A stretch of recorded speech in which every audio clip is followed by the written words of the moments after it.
Monday is officially done, thank God. I got home from work, I only needed to do like 12 to 15 minutes on the bike. I can't remember which, it was in between that, I know that. But I worked really hard. I don't know if it was just because of the adrenaline going today or the music I was listening to. My heat just kicked on. But I was able just to do, like, I was drenched in sweat by the time I was done. It was really cool. I started out with a tension on the bike of 6, did 5 for a little bit just to let loose a little with the lighter tension, and then I finished it off with 6, so I was just drenched in sweat. After the bike, I then used a resistance band to do like upward rows and to the side, and I could really feel that in my shoulders. My outer pectoral muscles and my shoulders were just burning after doing like 2 or 3 sets each way. I did 3 forward, 3 to the side, did some outward ones like some curl type stuff. Really good, really helpful. So I ordered a cup from the Lego company. I think the price for it is around 14 bucks. I'll show it on the screen right now. I had some money to burn off, so it was technically free. There's one issue with the cup, and I'll show you. Before I get to the bad thing about it, look at how adorable this cup is. That's awesome. What could be so bad about this cup? Yeah, it's only 8.5 ounces, I think. 8.5 ounces, yeah. It's a really, really small cup. It is so small compared to my hand. It is, I was thinking it was going to be a lot bigger. So for 14 bucks, you may want to pass on this one. But it's adorable. Hope you all are doing fantastic today. I wanted to try a little bit of an experiment. One thing that bugs me for cases is getting them with a little bit of sticky residue on them where the stickers were.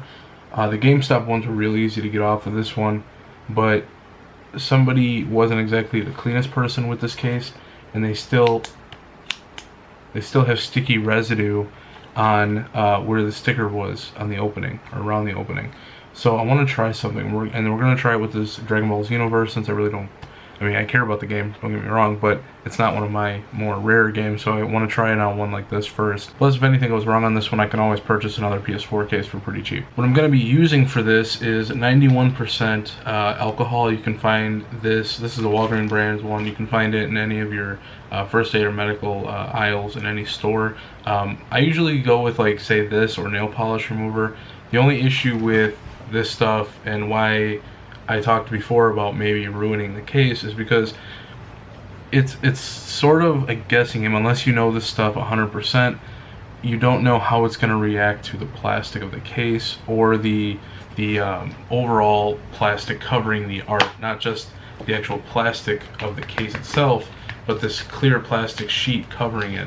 So you don't know how it's going to react to that. I always use 91% because I've always just had a better outcome with it, per se. What I wanted to do is take a cloth of some kind. I usually let it sit on there with a cotton ball, but I don't feel like it's soaking deep enough into the adhesive molecules to, like, break it apart. So what I'm trying out with this one is I just stopped at the local grocery store and picked up some cotton rounds, or some round cotton swabs.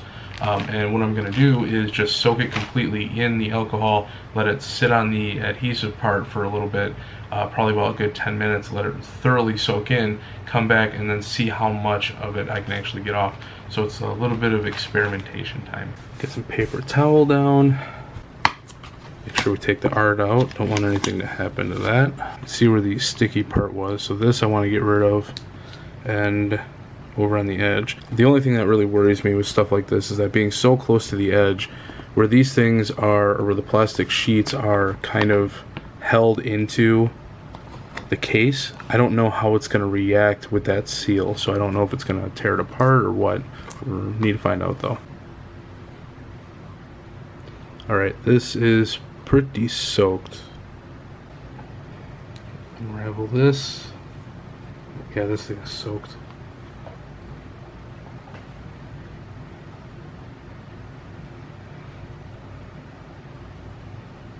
Just let it soak into that for a while, and we'll come back in about 5 to 10 minutes and see how it is. Alright, so it's been about 10 minutes now. I took the pad off of the sticker, just started scraping at it, and for the most part it's taking off some of this stuff really well, the top layer that is, but for the bottom layer it is still like there's still some stickiness to it. So I mean, apart from just absolutely soaking the case in this stuff, maybe I need to get stronger alcohol to do this with. But getting this adhesive off, if you're ever at a spot in life where you can sell something that's a case, don't put a sticker on it. Just, it's annoying to have to deal with on our end, so just don't do them. But yeah, I'm gonna mess around with this a little more, maybe use some more alcohol, some more pads, and see if I can get this adhesive off. So I worked on the sticker thing a little bit today, a little more, and I'm having a really hard time getting that last bit of adhesive off. There's just a really thin layer of just the adhesive, and no matter what I do, it will not come off. And I don't want to just soak the case in alcohol. That's just asking for trouble. So I want to do a little bit more research on that, because I would like to have just a regular restore kit that I build over time that hey, my heater just kicked in. It was getting a little cool, where I could just put everything in like a little toolbox, and if I need to, I can just grab from it, because I know the exact way of doing something for a certain scenario. So I figured that would be pretty cool. I just need to do a little bit more research on it. Speaking of games though, this week was actually been pretty solid as far as progress on a couple games. So earlier this year I was able to finally complete the Final Fantasy VII Remake. I kind of put it off for a little bit. I played it, got really close to the end, but I wanted to do some stuff in it yet. I wanted to look around. Put it down for a few months, went back to it, and I finally beat it. I think it was on stream I beat it. But this past week, I went back and I played the PS4 version of it, or the old school one on the PS4. Because you can actually download it. I believe it's on basically all the systems and PC. And what's nice about the remake is that if you click down on the analog sticks, the two like joysticks in the center of the controller, if you push down on each of them and then together, it adds another component. So no random battles, double the XP, unlimited health and stats, that kind of thing. So I used them sporadically, more so with the speeding up the game, just so like grinding didn't take forever for leveling. I was able to complete the game since, I think it was actually the first time since 1997, I think the game first came out. So it's been an extremely long time since I played that game. Had a lot of fun with it. And now moving on to Dragon Ball Xenoverse 2, the game that I actually just showed you before, trying to get that thing off, the sticker off, the adhesive. That one I'm finding to be a little bit more relaxing to play than the first one. The first one I just felt like with the first one, you would be going far and then there would be a jump in level. And then you'd have to like you'd have to grind a bunch just to get past that one, or find a way to cheese the game to level up in a way. Where this one, I just feel like it's progressing in an upward slope as you play the game. And I like that a lot more in games than just like play until you hit a wall then grind, play until you hit another wall then grind, that kind of thing. It's a step ladder type thing, and I'm really better off with just a gradual increase. So I'm having a lot of fun with that one. I definitely recommend 2 over the first one. But I got some laundry to put away before I go to bed, and I will see you guys tomorrow.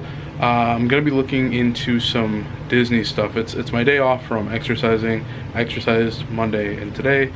Wednesday I tend not to exercise, so I want to take a look at some stuff going into Disney and maybe do a little bit of planning. So I'll talk to you tomorrow about that. I was doing a little bit of research with my next Disney trip in the January, February, March area, and as of right now it doesn't look like anything is going to be changing, which is really cool.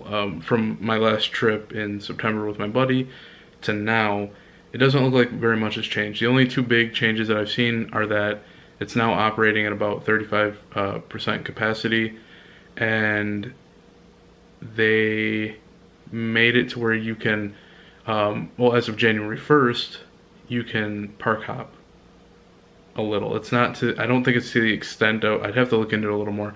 I don't think it's to the extent of what it used to be, but I mean, you can't just willy-nilly go to any of these parks. You have to make sure that there's a spot available to reserve for that park. The only big thing that's actually going to come into effect with this one is with the Rise of Resistance ride in Hollywood Studios, where when we were there was a mishap with the app, because you can't just go on the ride. You need to reserve a boarding group, so to speak, and there was an issue with the app the day we were there, so it kind of sucked, but I think they got that fixed. And the way it works now is that instead of having to be at the park when you do it, you can actually reserve it before you actually get to the park, like before the park even opens, I think. Which is really cool and really handy. So I'm hoping that on this next trip I'll finally get to go on Rise of the Resistance. What I'm really looking forward to is tomorrow morning, where we're supposed to get like 1 to 3 inches of snow accumulative all day, but it starts at like 6 a.m. and we're supposed to start off with like an hour of rain, but then it goes to snow the rest of the day. I'm looking forward to it. It's not going to stick around. The next day's supposed to be all rain. It's just going to melt it all away anyway, but I'm looking forward to it. We're getting closer to Christmas. I want to see some snow on the ground. I want to see like at least a foot or two of snow. I would love to see at least a few inches before Christmas rolls around, but I don't think we're going to get that. You know, I got so pumped last night hearing that we were going to finally get snow. It lasted for like 3 or 4 hours and then was completely gone. As soon as it started raining about noon, all the snow was gone. For the first 4 to 5 hours, it really did feel like Christmas.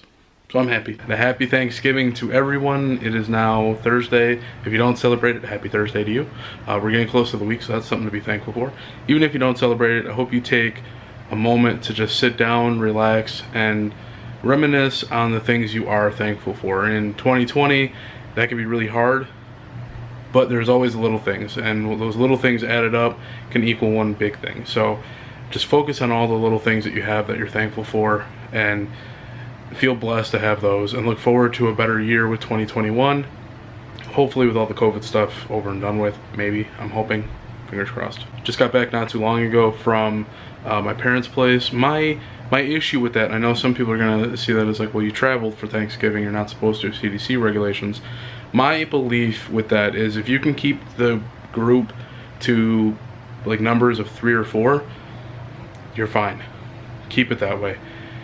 But if you're like used to doing like the full family around the tables type thing, don't do that. That's just, you're just asking for trouble. You're poking the bear with that one. Going into COVID, we need to both tackle it but not be scared about it, you know? You need to be able to meet the middle ground. You can't just do one extreme over the other. So I feel that keeping the groups relatively small for Thanksgiving and the holidays and Christmas and New Year's, keep it to like 3 or 4 people. Just have a good small get together. And I think overall that'll help people deal with the social anxiety of not being around people, but also coinciding with regulations that the CDC wants people to live by.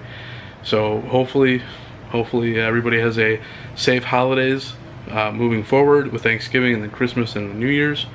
And here's to a better year, hopefully. Oh man, really hope this COVID passes. Hey guys, hope we're all doing fantastic today. It is now Sunday, kind of forgetting what day of the week it is.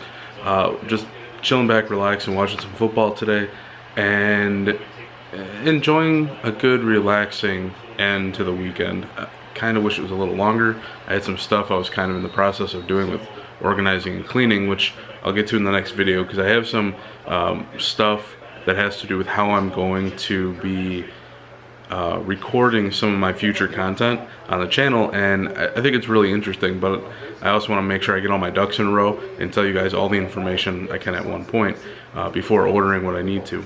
But I'll make sure to say that for the next video. I hope you guys had a fantastic Thanksgiving week and weekend. I hope you got to spend a little bit of it maybe over with friends or family, maybe over a Zoom call. Any kind of way you guys can find to get together, but having a safe time I think is appropriate. But I want to thank you guys for stopping by. I hope you liked the video. Make sure to leave a like if you haven't, subscribe if you haven't, and I will see you all in the next video. Take care and peace out.